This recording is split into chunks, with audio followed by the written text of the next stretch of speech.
오늘 이 시간은 소통과 고통이라는 제목으로 말씀의 은혜를 나누도록 하겠습니다. 앞에 있는 이 동상의 주인공이 누군지 아시겠습니까? 이 사람은 징기스칸입니다. 이 동상은 몽골의 수도 울란바토르에서 차로 1시간 거리 초원에 세워진 기념관에 있는 40m 동상이에요. 워싱턴 포스트지라고 있습니다. 미국의 유명한 신문인데요. 그 신문사에서 이전 1000년 동안 가장 위대한 정복자를 꼽아봐라 해서 지난 1000년 동안 가장 위대한 정복자로 꼽힌 사람이 바로 이 징기스칸입니다. 잘하고 잘못하고를 떠나서 지난 1000년 동안 최고의 정복을 한 사람들이 있죠. 누가 있을까요? 알렉산더가 있죠. 그리고 나폴레옹이 있죠. 유럽을 정복한. 그리고 히틀러가 있죠. 히틀러 나쁜 놈입니다만. 이렇게 지난 1000년 동안에 알렉산더, 나폴레옹, 히틀러라는 큰 땅을 정복한 정복자가 있었지만 워싱턴 포스트지에서 왜 징기스칸을 가장 최고의 정복자로 꼽느냐? 알렉산더, 나폴레옹, 히틀러가 정복한 땅을 다 합쳐도 이 징기스칸이 정복한 땅보다 작기 때문입니다. 그래서 이 징기스칸은 지난 1000년 동안 최고의 정복자다. 그런 칭찬, 그런 인정을 받고 있습니다.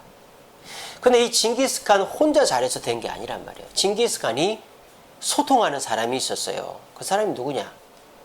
바로 이 사람입니다. 전에도 한번 제가 말씀드린 적이 있는데 야율초제라는 사람이에요.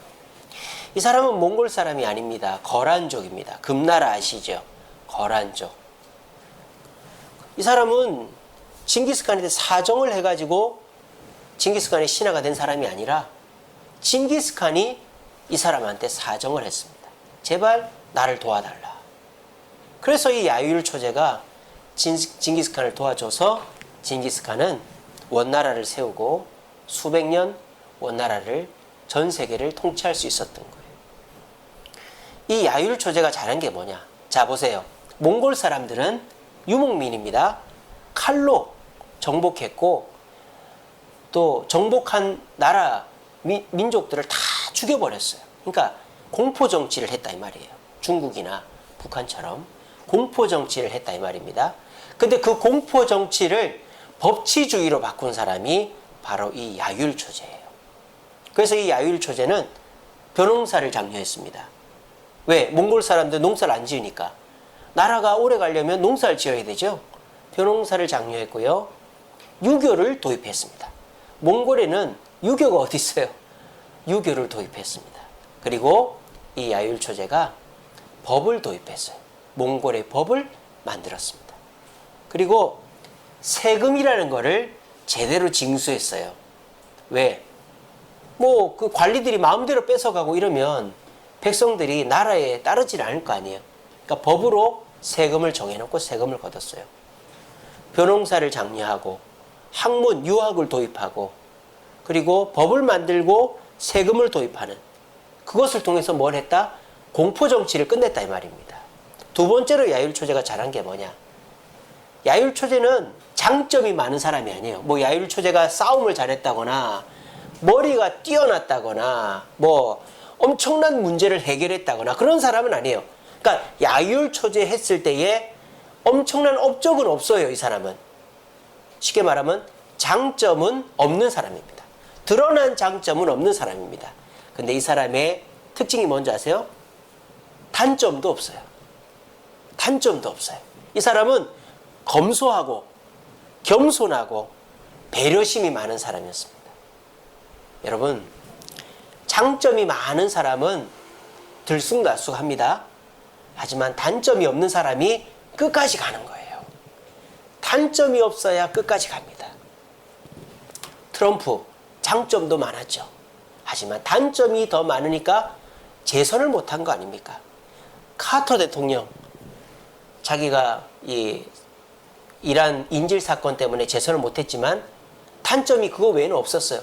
그 지금도 미국 대통령 중에서 링컨 다음으로 인정받는 대통령이 카터 아닙니까? 최근 대통령 중에서. 그러니까 이 야율 처제는 뭐 이렇다 할 큰 장점은 없는데 그렇다고 해서 뭐 문제를 일으킨 사람도 아니에요. 그리고 개인적으로 배려심이 많고 청렴하고 겸손한 사람이었습니다. 그 야율 처제가 한 중요한 말이 있어요. 장점은 1년 가고 단점은 10년을 따라다닌다는 말이 있습니다. 여러분 이 말 가슴에 새기세요. 장점은 좋은 일은 1년 지나면 끝이에요. 돈 벌잖아요. 그 번 돈 얼마 안 지나면 다 없어집니다. 근데 단점, 내가 단점이 하나 있죠. 평생 따라다닙니다. 10년이 뭡니까?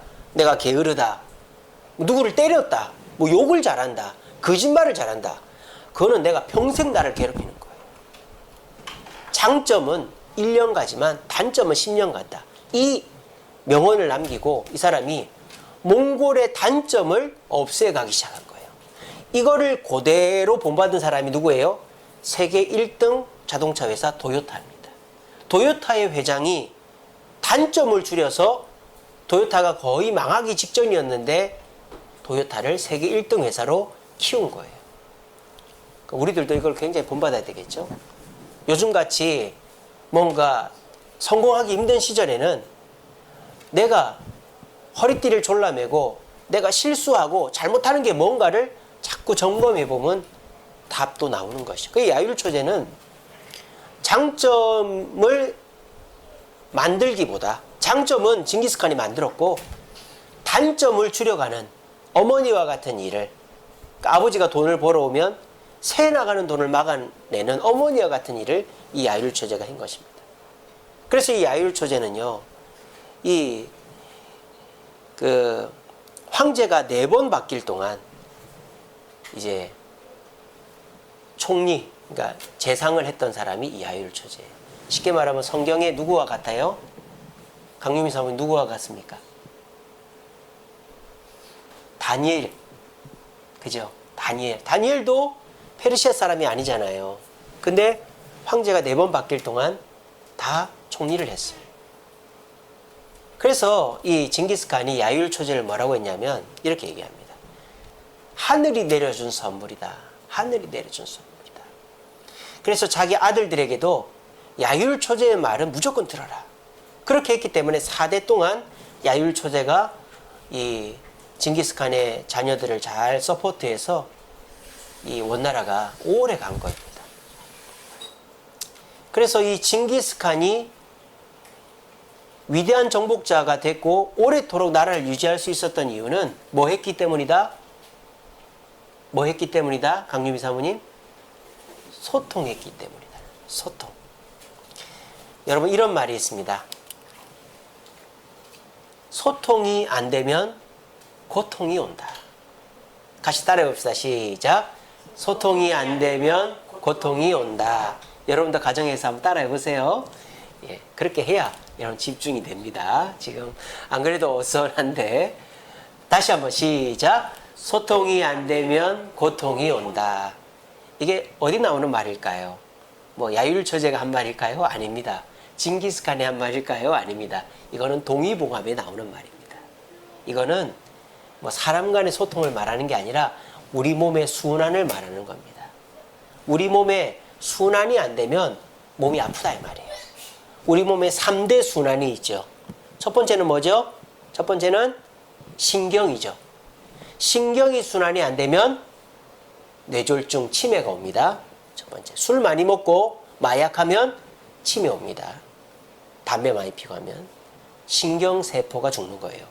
신경이 소통이 안 되면 치매가 옵니다. 두 번째 소통돼야 될 게 뭐죠? 혈관이죠. 혈관이 소통이 안 되고 어디가 막히면, 뇌가 막히면 중풍이 오고 심장이 막히면 심근경색이 오는 거예요. 지난주에 충격적인 일이 있었습니다. 화요일날 카톡이 왔는데 저희 노회 같은 시찰 50대 초반의 목사님이 심장마비로 돌아가신 거예요. 세상에.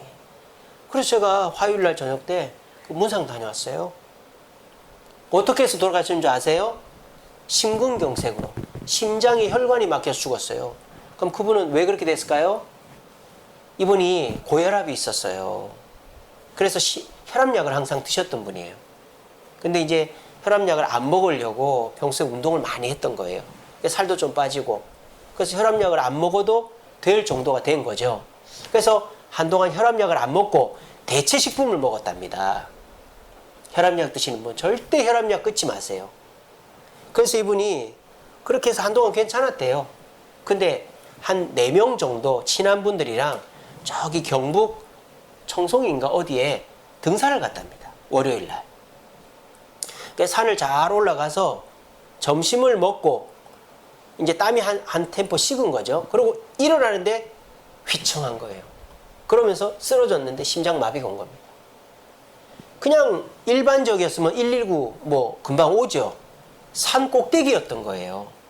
그러니까 사람들이 막 인공호흡을 하고 심장 마사지를 해도 안 깨어나는 거예요. 그때 뭐가 필요한 거예요? 전기 충격기, 세동기라고 하죠. 전기 충격기가 필요한데 그게 산에 어디 있습니까? 119에 신고해서 헬기가 왔는데 너무 늦게 온 거예요. 돌아가신 거예요. 사모님이 나이가 어리고 이제 대학생 아들이 있습니다. 얼마나 안타깝습니까? 혈관이 막히면 멀쩡하던 사람도 저 세상 사람 되는 거예요. 세 번째로 소통돼야 될 게 뭐죠? 장이죠. 소화기관이죠. 소화기관.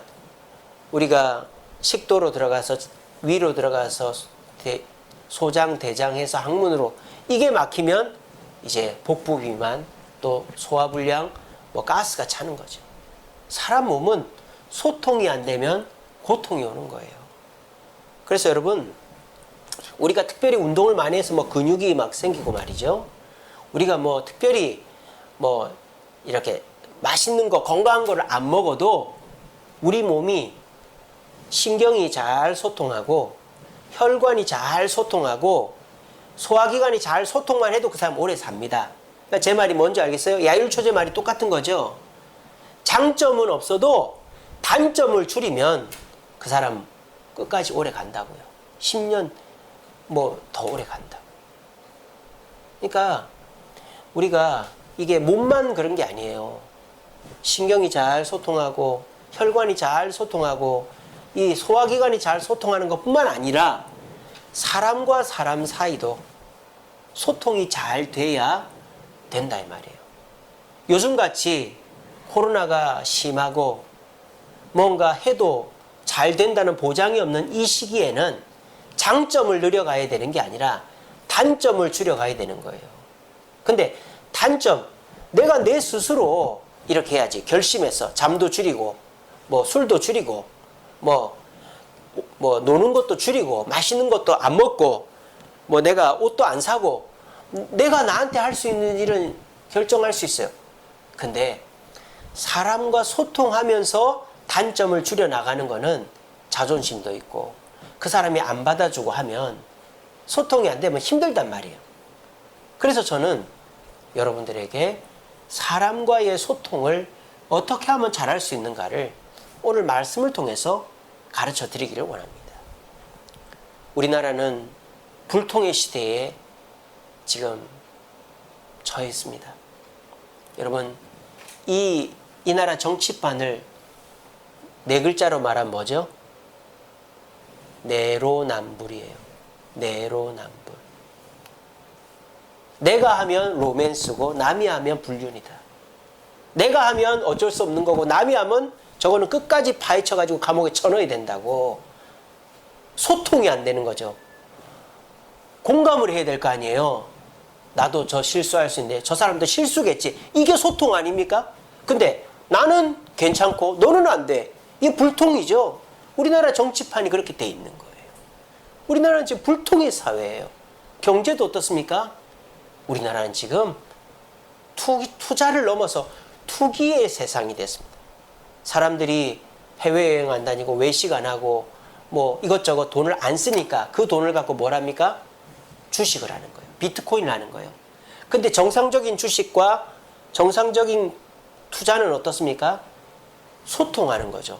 회사가 어떤 회사인지, 또 사람들이 어떻게 투자를 해서 어떻게 이윤을 남기고 소통해서 오래도록 남겨두는 거예요. 그래서 회사가 주는 배당금을 받는 게 정상적인 주식이죠. 근데 요즘 주식은 어떻죠? 단기입니다. 치고 빠지는 거죠. 회사의 재무구조, 회사의 뭐 업무 실적 이런 거 상관없어요. 뭐 순이익 이런 거 상관없어요. 그냥 사람들이 많이 베팅하는 회사에다가 돈 집어넣고 뭐 1분 후에 빼고 10분 후에 빼고 얼마 이상 올라가면 빼고 단기 순이익을 얻으려고 하는 그런 투기, 주식 투기하는 사람들이 엄청 도시락 싸들고 다니는 거예요. 그런 사람들이 오피스텔 하나 빌려가지고 모여가지고 그거 하고 앉아있는 거예요. 소통이 아니죠. 주식을 소통하면서 하면 그거는 투자가 됩니다. 하지만 그냥 내가 일방적으로 넣었다 뺐다. 테슬라. 사실 이 테슬라라는 회사가 뭐 그렇게 뭐 실적이 좋은 회사가 아니란 말이에요. 근데 전 세계 자동차 회사 주식을 합친 것보다 시가총액이 더 높습니다. 이거 문제 있는 거 아니에요? 아니 전 세계 회사 자동차 파는 회사보다 판매량도 그렇고 이익이 작은데 주식으로 보면 전 세계 자동차 회사 시가총액을 합쳐놓은 것보다 테슬라 시가총액이 높아요. 그건 투기꾼들이 달라붙었다 이 말입니다. 경제도 불통의 경제가 됐어요. 사람은 어떻습니까? 여러분 자녀랑 진지한 대화를 해보신 적이 언제죠? 야, 너 요즘 공부는 어떻게 돼? 너 연애는 뭐 하냐? 너 요즘 고민되는 건 없냐? 아내랑 남편이랑 진지한 대화를 해보신 적이 얼마나 됐습니까? 여보, 몸은 어때? 여보, 직장 다니기 힘들죠? 여보, 요즘 왜 낚시 안 가? 요즘 왜 산에 안 가? 여러분 이런 대화 해보신 적 있어요? 그냥 집에 오면 밥 먹고 TV 보고 웃고 그냥 너 왜 이렇게 너 왜 이렇게 서로 험담이나 하고 그러고 그냥 서로 불만이나 있고 이러지. 가정도 소통이 안 돼. 그래서 내가 돈을 벌어서 아이들한테 선물을 주고 집에 맛있는 거 사줘도 시큰둥한 거예요. 장점이 있어도 소통이 안 되니까 그 장점이 발휘가 안 되는 거죠. 그래서 저는 지금 이 시기에는 장점보다 단점을 줄이는 게 중요하다. 그 단점을 줄이려면 어떻게 된다? 소통이 돼야 된다. 몸이, 뇌, 신경, 혈관, 소화기관이 소통이 잘 돼야 되듯이 사람과 사람 사이에 소통이 안 되면 이렇게 힘든 시기에는 버틸 수가 없다. 각자 도생하다가 각자 죽는 수밖에 없다라는 것입니다. 소통이 되면요. 내려갈 시골이 있고 의지할 부모, 형제, 친구가 있으면 죽지 않습니다. 자살하지 않습니다. 하지만 내려갈 고향이 없고 내 고민을 들어줄 사람이 없으면 한강다리 가는 거예요. 여러분 얼마나 소통하고 계시죠? 오늘 말씀 잘 들으십시오.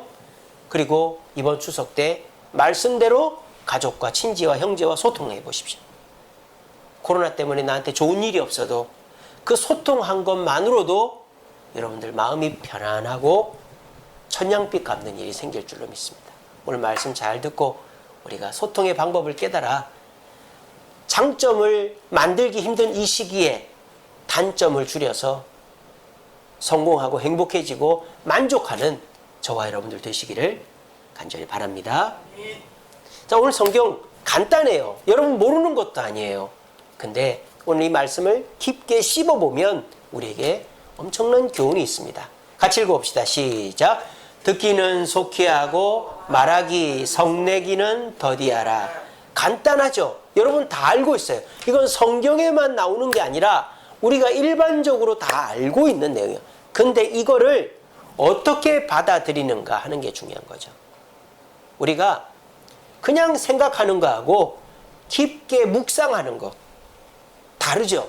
그냥 띵크하는 거하고 메디테이션, 묵상하는 거하고는 전혀 다른 거예요. 이 구절을 그냥은 알고 있죠. 하지만 이 구절을 곰곰이 되씹어 본 사람은 많지 않을 겁니다. 하나님은 사랑이시다. 이 구절 다 알고 있지만 하나님 나를 사랑하나? 이렇게 곱씹어 봤습니까? 주 예수를 믿으면 너와 내 집 구원한다. 알고 있지만 정말 내 부모 형제도 구원 얻을 수 있어. 이렇게 확신하는 분 계십니까? 기도하면 누르고 흔들어 넘치도록 준다고 했는데 그 말을 알고는 있지만 진짜 그렇게 해본 적 있습니까? 그게 뭡니까? 알고 있는 거하고 그거를 실천하고 깊게 생각하는 건 차이가 있단 말이에요. 오늘 저는 이걸 가지고 깊게 생각해 보면 여기에 소통의 해답이 있다. 첫 번째는 뭐예요? 듣기를 속히 하라. 여러분, 말을 할 때 제일 먼저 하는 게 뭐죠? 듣는 거죠. 근데 사람들은 듣는 것을 먼저 하는 게 아니라 말하기를 먼저 합니다. 아이고 목사님, 누가 불러야 말을 하죠. 누가 나한테 질문을 해야 말을 하죠. 그렇죠. 여보 부르고 난 다음에 내 말을 하죠. 그러면 여보 부르면 집사람이 저한테 여보 왜 그래? 이러면 제 말을 하죠. 장모님 오늘 식사하셨어요? 제가 이렇게 물었는데 장모님이 밥 먹었는데 박서방은 그러면 예 저도 밥 먹었어요. 이렇게 내가 먼저 듣고 난 다음에 내 말을 하는 거죠. 근데 우리는 내 말부터 하는 거예요. 내 말만 하는 거예요. 이게 뭔지 아세요? 상대방이 하는 말은 건너뛰는 거예요. 스킵하는 거예요. 요즘에 유튜브 동영상 보면은 광고가 나오면 스킵하잖아요. 바로 스킵을 하는 거예요. 상대방이 하는 얘기를 뭐 하는 거예요? 안 듣는 거예요. 안 듣는 거죠. 듣기는 듣는데 우리말로 하면 한쪽 귀로 듣고 한쪽 귀로 빼내는 거예요. 이거를 영어식으로 하면 표시가 나요. 자, 우리는 듣다 하나죠. 영어로는 두 단어가 있어요. hear와 listen이 있죠. hear는 뭡니까? 그냥 들리는 대로 듣는 거예요. 내가 귀담아 듣는 게 아니에요. listen은 뭡니까? 내가 경청하는 거예요.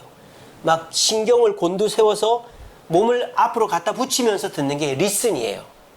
그래서 hear는 그냥 hear bird sound 날아다니는 새소리 그냥 듣는 거예요. 근데 listen carefully 시험 시간에 아주 집중해서 듣는 게 listen이죠.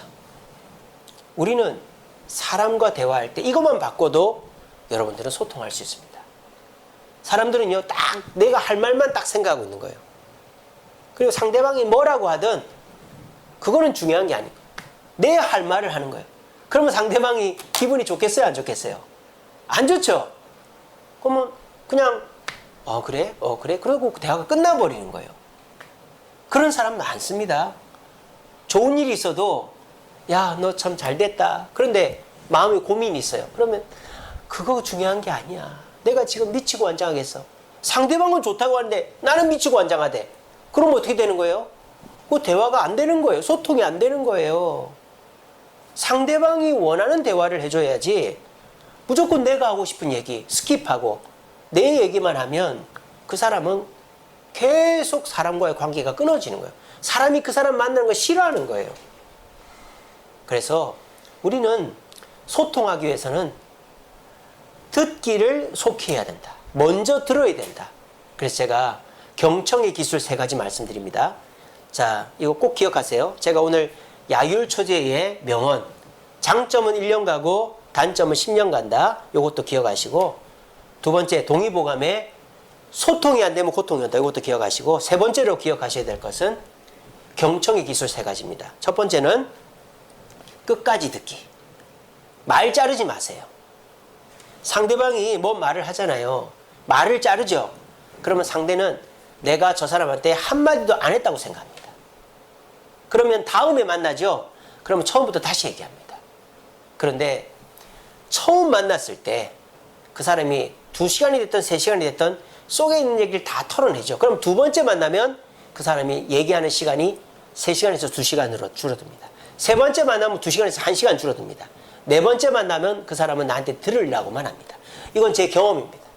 저는 누구를 만나면 처음에는 제 얘기 안 합니다. 무조건 들어줍니다. 그 사람이 하는 얘기를 무조건 들어줍니다. 2시간이 됐든 3시간이 됐든.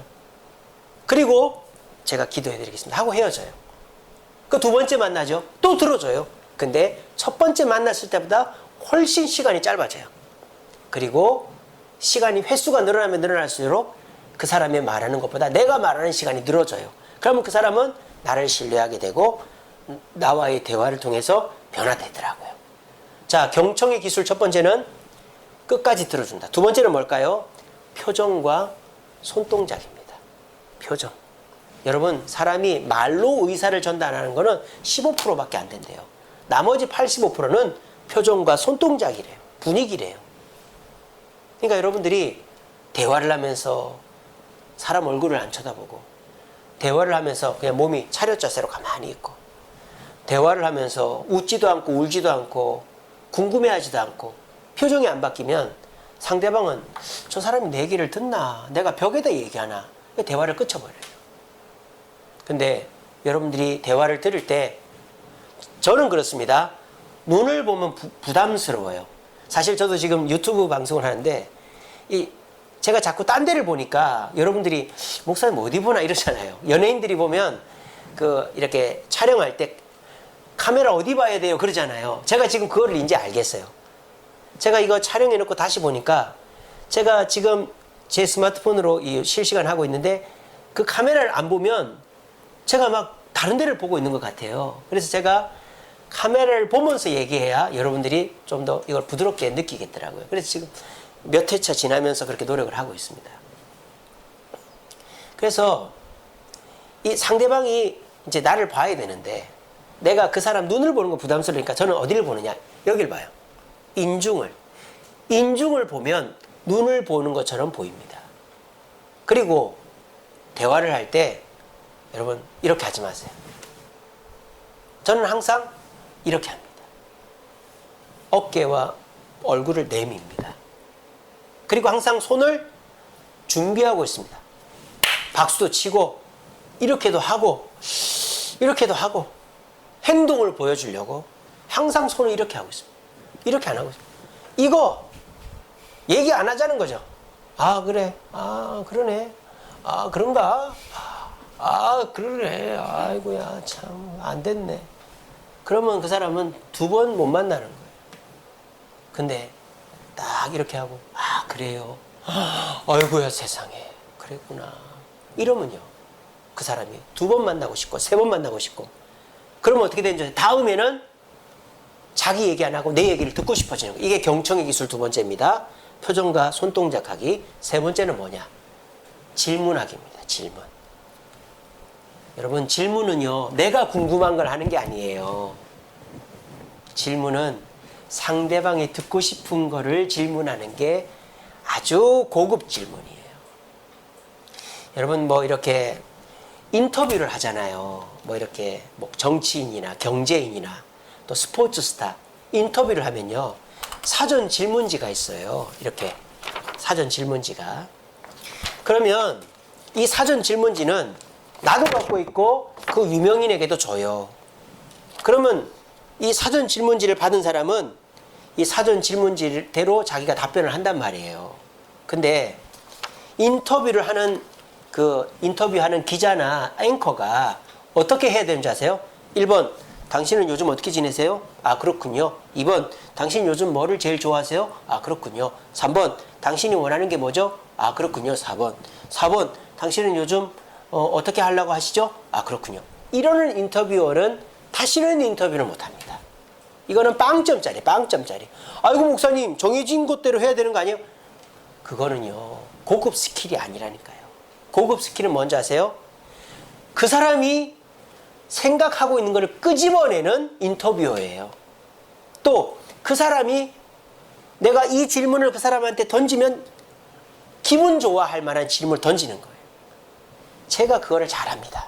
그래서 제가 결혼했어요.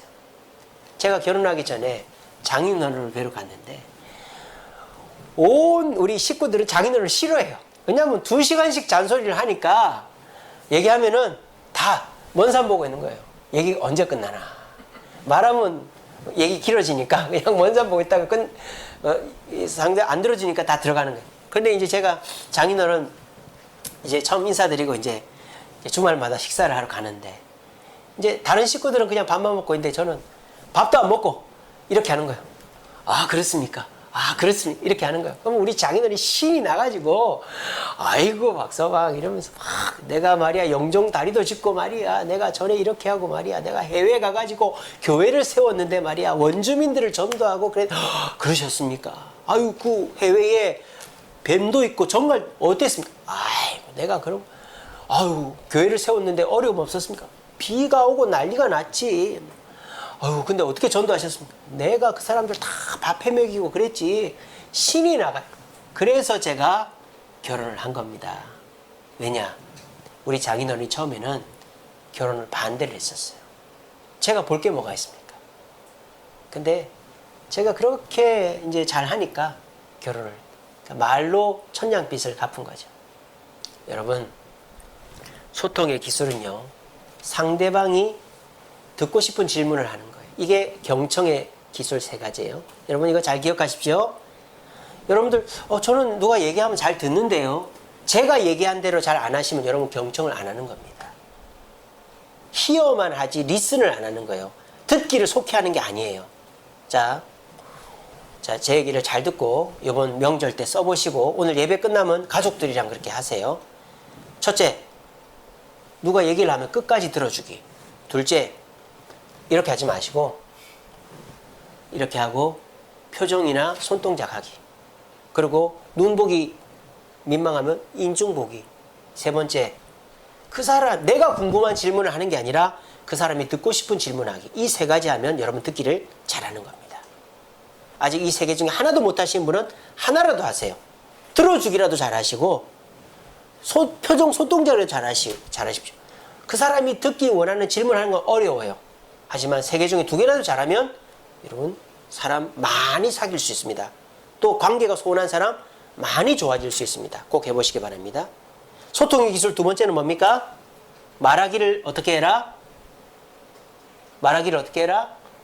더디하라 그랬습니다. 천천히 말해라 이 말이죠. 여러분 보세요. 이 세상에 생물들이 많이 있지만 생물들은 다 의사소통을 합니다. 뭐 새도, 동물도, 물고기도, 심지어는 곤충도 날개소리로, 뭐 냄새로 의사소통을 합니다. 그런데 언어로, 소리, 그러니까 뭐 냄새로나 뭐 이런 그런 거로 의사소통하는 생물들이 있죠. 하지만 소리로 의사소통하는 거, 뭐 동물들 있죠. 돌고래도 소리로, 초음파로 의사소통을 하죠. 근데 그 소리가요, 단어가 있고 음절이 나눠지고 문법이 있는 거는 없어요. 단어가 있고 그 단어들이 나누어져서 묶어지는 게 음절이잖아요. 그리고 그 음절이 어떨 때는 1, 2, 3, 어떨 때는 2, 3, 4 이렇게 문법이 있는 거는 인간밖에 없다고요. 그러니까 이 말이라는 것은 굉장히 효율적이고 굉장히 편리한 것입니다. 거꾸로 굉장히 위험한 것입니다. 자동차를 볼까요? 여러분 자동차 없을 때 서울에서 부산 가려면 한 달 걸려요. 진주 천리길이라 그랬어요. 귀향길입니다. 진주 4시간 반이면 갑니다. 부산 5시간 반이면 갑니다. 뭐 때문에? 자동차 때문에. 얼마나 편리합니까? 근데요, 자동차 때문에 배가 망신한 사람들 많습니다. 제가 깜짝깜짝 놀래요. 어떤 장로님을 만났는데 운전을 안 하는 거예요. 장로님 운전 못 하세요? 운전 잘합니다. 운전 왜 안 하세요? 저 이제 운전 못 해요. 그러는 거예요. 왜요? 제가 큰 사고를 내가지고 그 트라우마 때문에 저 운전 못 합니다. 제가 사고를 크게 내서 제가 보험을 못 듭니다. 그런 분들이 계세요. 그래서 저도요, 운전할 때 절대 과속 안 하고 신호 지키고 다른 데 안 봅니다. 과속하는 습관, 신호 어기는 습관, 운전하면서 다른 짓 하는 습관이 들면요, 언젠가는 반드시 사고가 나요. 반드시 사고가 나요. 운전을 안 하지 않는 이상은. 그래서 저는 그거를 애초부터 그걸 안 하려고 애를 쓰는 거예요. 그래서 교회차 타신 분들은 편안하다는 얘기들을 많이 해주시더라고요. 여러분 교통사고, 3대 교통사고의 원인이 있어요. 이거 이 교통사고, 아니 뭡니까, 이 자동차 보험 갱신하거나 뭐 이 공단에 가서 재교육 받을 때 저도 배웠어요. 민방위 훈련 때 배웠나? 아니 배웠어요. 3대 차 사고가 나는 3대 원인이 있습니다. 첫 번째로는 차량 고장이죠. 차가 고장 나면 차 사고가 나죠. 근데 요즘은 차가 고장 나서 사고 나는 일은 없어요. 왜?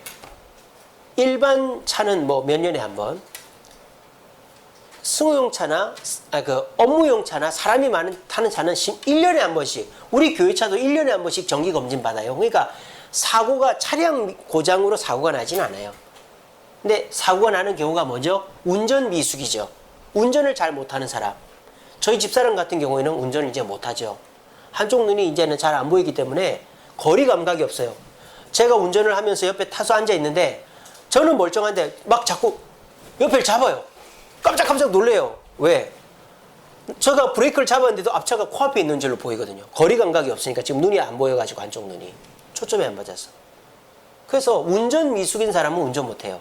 근데 여러분 운전 미숙인 사람도 거의 없어요. 그거로 사고 나는 거 거의 없어요. 사고의 7, 80%가 뭔지 아세요? 뭔지 아세요? 꼭 기억하세요.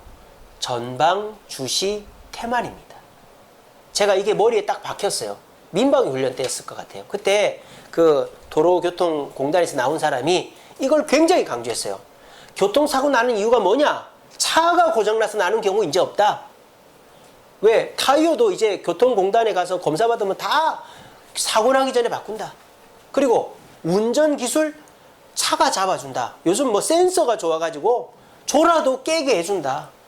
뭐 운전 미숙으로 사고 나는 경우 없다. 요즘 뭐 기어를 넣냐 뭘 하냐.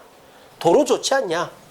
근데 요즘은 왜 옛날보다 사고가 더 많이 나고 대형 사고가 많이 나는 줄 아냐? 전방 주시 태만이다. 그래서 요즘 여러분 크루즈 기능이라고 아시죠? 반자율주행 차가 있어요. 요즘에. 근데 그 반자율주행 차에 그게 반자율주행이 되려면 한 가지 지켜야 될 게 있어요. 그게 뭔지 아세요?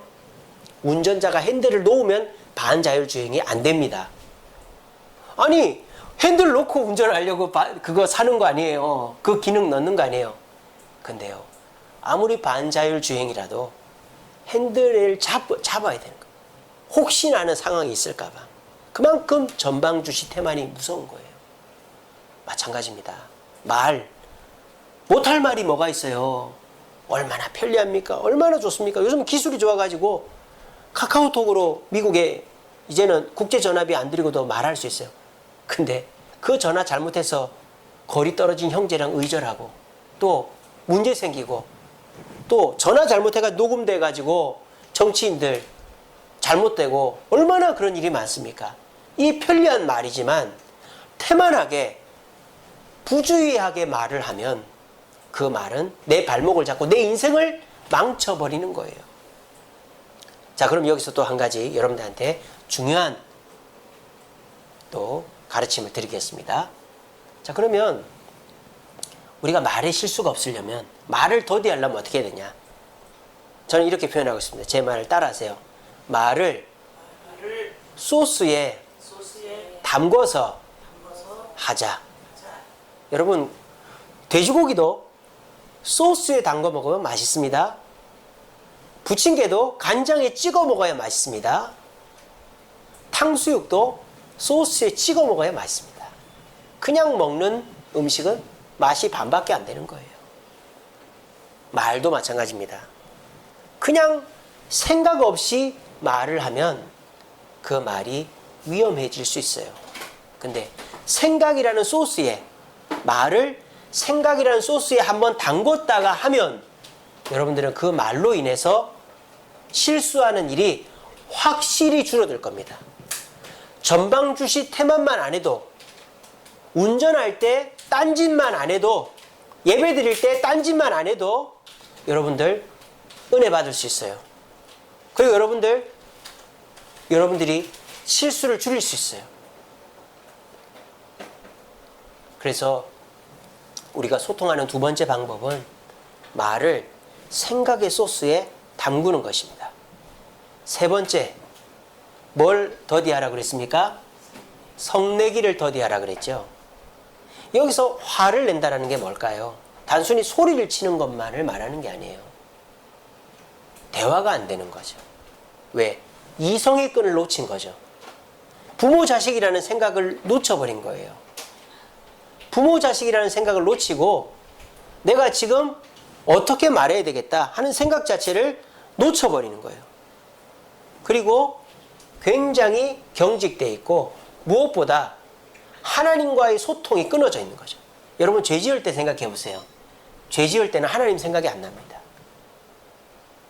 그래서 우리가 단순히 내가 너 그럴 거야. 당신 미워. 아빠 미워. 이게 화를 더디하는 게 아니에요. 딱 하고 삐지고 하고 말 안 하고 하고 앉아 있으면 그게 화를 내는 거예요. 자, 그러면요. 화가 났을 때 여러분 화가 날 수 있어요, 없어요? 있죠. 저도 화나요. 저도 저희 집사람한테 화날 때 있고 아이들한테 화날 때가 있어요. 근데 화가 났을 때 그거를 어떻게 할 방법이 없어요. 그래서 저는 성이 났을 때 어떻게 해야 되느냐. 제 생각은 그렇습니다. 자리를 떠나는 것이 상책이다. 그 자리를 벗어나는 거예요. 화가 났을 때. 그 자리에서 표정이 어둡고 내가 계속 앉아 있는 것보다 나 잠깐 나갔다 올게. 점잖게 얘기하고 난 다음에 그 사람의 마음을 풀어주는 게 아니에요. 내가 다시 이성적으로 돌아오고 내가 다시 하나님과 기도할 시간을 한 번 더 갖고 내가 경직된 내 생각을 풀고 저 사람은 내 마누라다. 저 사람은 쟤들은 내 자식이다. 내 부모다. 이 이성적 사고가 돌아올 시간을 버는 거죠. 근데 사람은 화가 딱 나면요. 버럭 소리부터 나오고 그때부터 급해집니다. 화가 나기 전까지는 그렇게 여유 있던 사람이 화가 나면은 상대방 얘기도 안 듣고 막 쏟아내는 거예요. 화가 날수록 더디해야 되는 거죠. 근데 화난 사람이 표정이 어떻게 가만히 앉아 있는다고 화 안 낸 게 아니에요. 그 표정 자체로 화를 내는 겁니다. 어떻게 해야 될까요? 자리를 떠나는 거죠. 잠시 우리 좀 이따 얘기합시다 하고 내 정신이 돌아올 때까지 자리를 떠나면 됩니다. 그래서 오늘 저는 소통의 방법 야고보서 1장 19절 말씀을 통해서 3가지 말씀드렸습니다. 첫 번째는 어떻게 해라? 듣기를 속히 해라. 경청해라. 경청의 방법 3가지 말씀드렸죠? 어떻게 하라고 그랬습니까? 끝까지 들어라. 표정과 손동작을 보여라. 상대방이 듣기 원하는 질문을 해라. 이게 경청. 듣기를 잘하는 겁니다. 두 번째는 뭡니까? 말하기를 더디해라. 그게 뭡니까? 말하기를 더디하는 것은 생각이라는 소스에 내 말을 한번 담궜다가 해라 이 말이죠. 세 번째는 뭡니까? 화를 더디내라. 화를 더디내는 방법보다 화가 났을 때는 일단 자리를 한번 피했다가 저 사람 내 마누라다, 내 자식이다 하나님께 기도하고 잠시 생각을 하고 난 다음에 돌아와라. 그러면 여러분 장점을 찾기 힘들고 뭔가 성공하기 힘든 이 코로나 시절에 그것만 여러분들이 고쳐도 사람들과 가족들과 이웃들과 소통하게 되고 여러분들이 이익을 얻는 일이 생길 거예요. 말로 천냥빚 갚는 일이 생길 겁니다. 오늘 말씀 꼭 기억하시고 주님 은혜 가운데서 소통의 방법을 한번 실천해 보세요. 이거 돈 드는 거 아니거든요. 오늘 제가 여러분들 돈 받고 한 거 아니잖아요. 여러분들 돈 드는 거 아닙니다. 그냥 하시면 돼요. 제가 말씀드렸습니다. 듣기를 속히 해라. 경청해라. 어떻게 경청해라? 끝까지 들어줘라. 그리고 표정과 손동작을 보여줘라. 그리고 상대방이 듣기 원하는 질문해줘라. 두 번째는 내 말을 생각이라는 소스에 한번 담궜다가 천천히 해라. 세 번째는 화가 나서 부모도 안 보이고 자식도 안 보이고 하나님도 생각이 안 날 때는 딱 잠시 퍼스 해놓고 나갔다 돌아와라. 하나님이 생각나고 부모 자식이라는 게 생각날 때까지. 그러면 여러분 이번 명절에 다투고 후회할 일 없고 오히려 여러분들 이 코로나 시절에 장점은 없지만 단점을 줄여서 더 좋은 일이 생길 거예요. 우리 주님께 성도들은 소통하지 못해서 고통 겪는 일이 없도록 소통할 수 있는 저와 여러분 되시기를 간절히 바랍니다. 말씀을 맺겠습니다. 우리 같이 읽어봅시다. 시작. 모든 것이 가나 덕을 세우는 것이 아니니. 여러분 못할 말이 뭐가 있어요? 못할 말이 뭐가 다 해도 돼요. 뚫린 입이라잖아요. 근데 우리나라 속담에 뭐라 했어요? 이정숙 권사님, 뚫린 입이라도 말은 어떻게 해라? 곱게 해라. 그런 말이 있지 않습니까? 뚫린 입이라도 말은 곱게 해라. 그러니까 이제 우리가 입이 있기 때문에 못할 말이 없어요. 다 해도 돼요. 근데 고운 말, 성경에서는 덕스러운 말을 해라. 자, 굉장히 애매모호합니다. 고운 말, 덕스러운 말, 도대체 그게 뭐냐? 제가 간단히 정리해 드리겠습니다. 오늘 제가 여러분들한테 굉장히 중요한 얘기들을 많이 했어요. 첫 번째, 야유를 처제가 뭘 했다고요? 장점은 몇 년 가고? 1년 가고, 단점은 몇 년 간다? 10년 간다. 그 다음에 동의보감에 뭐라고 했다고요? 소통이 안 되면 고통이 온다. 자, 경청기 기술 3가지. 끝까지 들어줘라. 표정과 손동작을 해라. 그리고 상대방이 듣기 원하는 질문을 해라. 그리고 4번째, 내 말을 생각의 소스에 담궈야 실수하지 않는다. 5번째, 화가 날 때는 자리를 한번 피해라. 요 5가지 여러분 기억하셨죠? 자, 기억이 잘 안 나는 분들은 오늘 이 설교 영상은 문자로 보내드린 그 유튜브 주소로 들어가면 다시 들을 수 있어요. 다시 듣고 정리해놨다가 자식들이나 누구한테 가르쳐주세요. 제가 마지막으로 여러분들한테 덕스러운 말이 뭔가를 설명해드리고 마칠게요. 자, 덕스러운 말, 고운 말. 이게 뭘까? 굉장히 애매모호합니다. 자, 그러면 뭡니까? 덕스럽지 않은 말이 뭔지를 알면, 덕스럽지 않은 말을 안 하면 덕스러운 말이 되겠죠? 제가 덕스럽지 않은 말 3개를 가르쳐 드릴게요. 덕스럽지 않은 말 3개입니다. 잘 들으세요. 첫 번째는 헛소리입니다. 헛소리. 아이고, 목사님, 저는 헛소리 안 하는데요. 헛소리가 다른 게 아닙니다. 정확하지 않은 말이 헛소리예요. 내 생각대로 하는 말이 헛소리예요. 막 상대방이 옳다고 하는데, 아이, 그거 틀렸어. 근데 나중에 가서 보니까 내가 틀렸네. 그게 헛소리죠. 그런 사람은 신뢰가 없어지는 거예요. 상대방이 그거 아닌데 하면, 아, 그래? 하고는 나를 점검해보고 얘기를 해야 될 거 아니에요. 생각보다 우리는 헛소리를 많이 합니다. 저도 집사람한테 여보 그거 아니잖아 했는데 집사람이 여보 여기 있잖아. 미안해. 우리가 생각보다 헛소리를 많이 해요. 우리가 하고 싶은 대로 말할 수 있죠. 하지만 생각을 깊게 안 하면 헛소리가 나옵니다. 옳지 못한 말이 헛소리예요. 2번째는 덕스럽지 못한 말이 뭘까요? 잔소리예요. 잔소리. 여러분, 잔소리는 헛소리가 아니죠. 잔소리는 옳은 말입니다. 게으른 사람한테 게으르지 마. 실수한 사람한테 실수하지 마. 문제 있는 사람한테 그렇게 하지 마. 이거는 옳은 소리죠. 하지만 잔소리는 어떤 소리입니까? 도움이 안 되는 소리예요. 내가 정작 저 사람한테 그렇게 하지 말라고 한다고 그 사람이 그거를 들을 때가 있고 안 들을 때가 있잖아요. 근데 안 들을 때인데 그 사람이 자녀가 사춘기라든지 화가 났다든지 나 관계가 안 좋으면 아무리 그 얘기 해봐야 그냥 기분만 나쁘고 관계만 안 좋아지는데 계속 그런 얘기한다. 그건 잔소리가 되는 거예요. 물론 잔소리도 이제 좋을 때가 있지만 일반적으로 볼 때 잔소리는 안 하는 게 좋죠. 그래서 잔소리는 옳은 소리이긴 하지만 상황에 맞지 않거나 도움이 안 되는 말이 잔소리예요. 3번째 덕스럽지 않은 말은 큰 소리예요. 큰 소리. 옳은 말입니다. 또 상대방이 내 말을 들을 자세가 돼 있어요. 잘못했어. 무릎 꿇고 앉아 있어요. 근데 그때 큰 소리를 내잖아요. 야, 너 그럴 거야. 내가 얼마나 화가 났는 줄 알아. 큰 소리를 내면 모든 게 그냥 싹 사라져 버리는 거예요. 나한테 소리 질렀다 그거밖에 기억이 안 남는 거죠. 특별히 자녀들이 그렇습니다.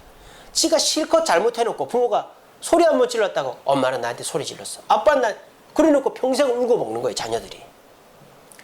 덕스러운 말이 뭘까요? 덕스럽지 않은 말 3개를 안 하면 돼요. 헛소리.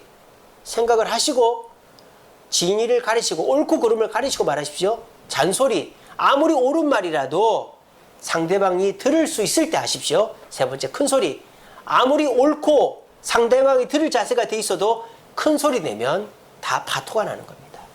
여러분, 말은 뚫린 입이라고 다 해서 되는 게 아니라 상대방과 소통하며 말을 해야 그게 유익이 있는 겁니다. 오늘 이 시간 소통해야 고통이 없어지고요. 소통하면 천냥빛을 갚고요. 소통하면 좋은 일이 생깁니다. 우리 모두 오늘 말씀 듣고 소통하는 저와 여러분들 되시기를 간절히 바랍니다. 우리 찬양하겠습니다. 찬양